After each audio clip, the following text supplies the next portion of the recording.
भारतीय संस्कृति में ये प्रश्न पूछा गया है, किम कला, किम नृत्य, किम संगीत, किम साहित्य, और इसका जवाब दिया गया है कि कम परमात्मानि लाति गिरहनाति इति कला, इति संगीत, इति साहित्य, इति नृत्य. The question, and this comes from Upanishad. The question is, what is fine arts? How do you define literature? How do you define music, dance?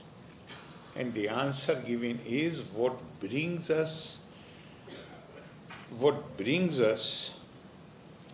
near to the Supreme Spirit, or what makes us realize the Supreme Spirit. I mean, these are the mediums.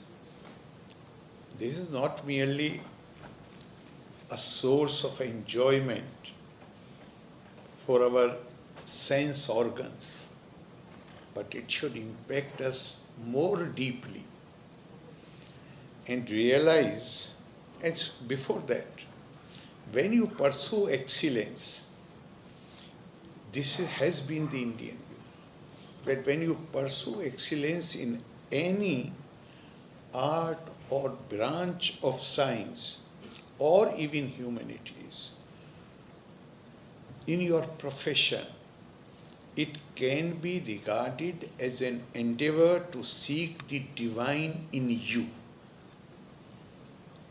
Because perfection, excellence, is not a human strives to attain that, but that is not a human quality. That is the divine quality. And when we try to attain that excellence, we are trying to march towards that goal. Or because for us Indians, the eternal is not up above there.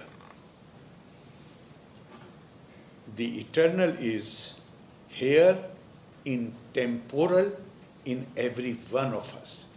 Deho devalaya prokto jivo deva sada shiva.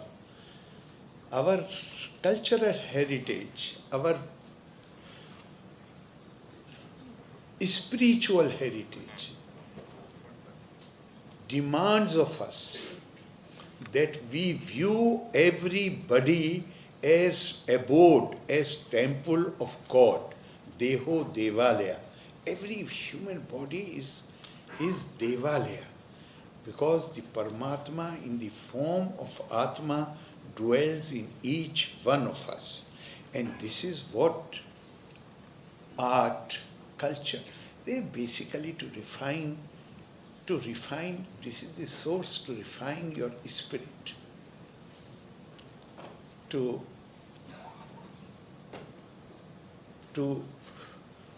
purify your mind.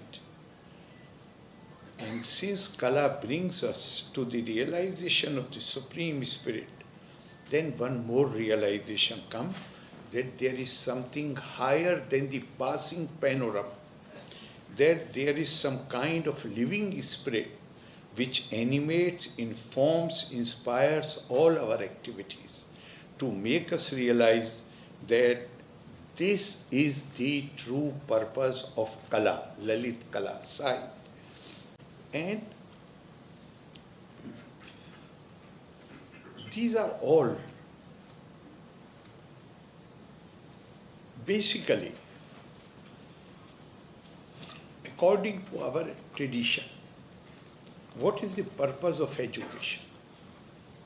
The purpose of education is to make us realize in fact, even the prayers through which we invoke the deity of knowledge, deity of fine arts, we pray for purity of body, purity of mind, and sanctity of spirit. शरीर की स्वच्छता, चित्त की शुद्धता और आत्मा की पावनता, और उसके साथ सभी मानसिक रोगों से निशेष जाड्यापहा।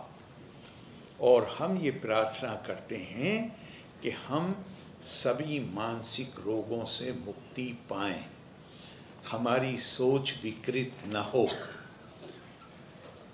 और सोच विकृत, एक ही हमारे यहाँ कहा गया, एक ही कारण है विकृत सोच का,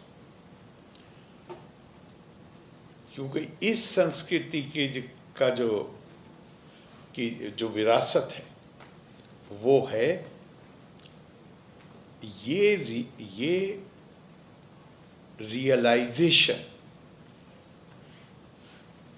ये अपने अंदर एहसास पैदा कर लेना कि जो कुछ भी यहाँ है वो मेरा ही विस्तार है। और अगर if everybody else is by own extension, if I learn this lesson and I internalize this lesson, then it will not remain possible for me to put my foot on the foot of another person. Then everybody becomes, यही बार बार कहा, हर तरह से यही कहा गया, अहम ब्रह्मास्मि तत्त्वमसि, अयम आत्मा ब्रह्मा प्रज्ञानम ब्रह्मा, सारा जोर इसी बात पे है।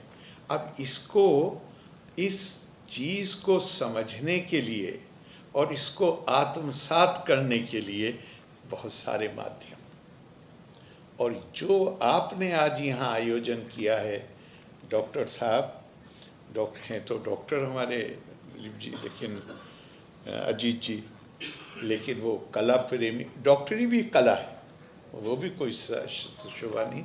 सर्वशास्त्र प्रयोजनम आत्मज्ञानम, हर every branch of knowledge must lead to self realization, and the self realization is that everybody, the divinity that dwells in you in the form of the soul, in the form of Atma, dwells in each one of us. Therefore we are all spiritually connected. और ये संगीत, नृत्य, कला, साहित्य, ये उस भावना को और ज़्यादा मजबूती के साथ हमें समझाने में कि ये प्रभावी माध्यम। लेकिन हाँ, एक बात और कही गई है जो मुझे कहना चाहिए, कि कहा गया है कि आत्म संस्कृतिर वावा शिल्पानी एतरिये जमाना आत्मानम संस्कृति। जितनी भी कलाएं हैं, जितनी ये ललित कलाएं या साहित्य या जो भी है, इसका और कोई उद्देश्य नहीं, इसका सिर्फ एक ही उद्देश्य है जो पहले मैंने कहा, कि इसके जहाँ आप, हम में से हर किसी को ये एहसास हो कि केवल ये भौतिक दुनिया ही सब कुछ नहीं, इसके आगे भी कुछ और है। ये चीज़ कहाँ से आती है, ये कला की निपुणता कहाँ से आती है, हम उसके बारे में भी गौर कर सकें। और तो ललित कलाओं का उद्देश्य उस चेतना को जागृत करना है जिससे हमारे अंदर ये भाव पैदा हो सके, और जहाँ हम अपने आप को दूसरों के साथ दूसरा समझ के नहीं, बल्कि खुद अपना विस्तार मानकर हम दूसरों के साथ अपने आप को जुड़ा हुआ महसूस कर सकें।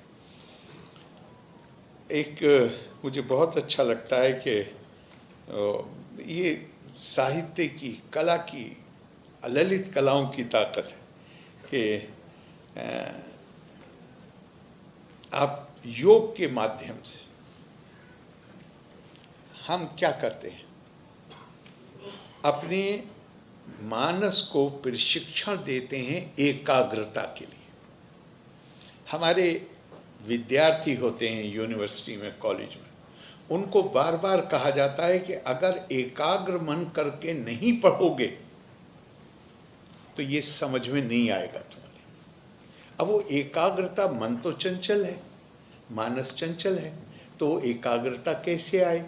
उस एकाग्रता के लिए प्रशिक्षण खुद अपने आप को, इंसान को करना पड़ता है। पढ़ा तो मुझे बड़ा अच्छा लगा कि हमारी संस्कृति में नृत्य आंगना को जब वो सर पे घड़ा लेके तार पे चलती है तो उसको प्रतीक माना गया है उस एक निष्ठा का। उसका कोई ध्यान नहीं होता, कहीं किसी तरफ ध्यान नहीं होता, इसी के उसके सर पे तो घड़ा रखा हुआ है। तो वो ऐसा खूबसूरत लाइनें हैं, पुंखानुपुंख विषयान उपसेवमान धीरो न मुंचति मुकुंदा पदार विंदम संगीत वाद्य लय ताल वशम गतापि मौलिस्था कुंभा परिरक्षणा धीर नटीव। जिस तरह एक नृत्यांगना सर पे एक पानी का मिट्टी का बर्तन लेके उसमें पानी भरा हुआ होता है, वो उस डोरी पे चलती है, तो उसको माना गया है कि ये उस एकाग्रता की एक तरह से पराकाष्ठा है। और ये प्रार्थना की गई है इसमें कि जिस तरह ये नृत्यांगना एकाग्रता के साथ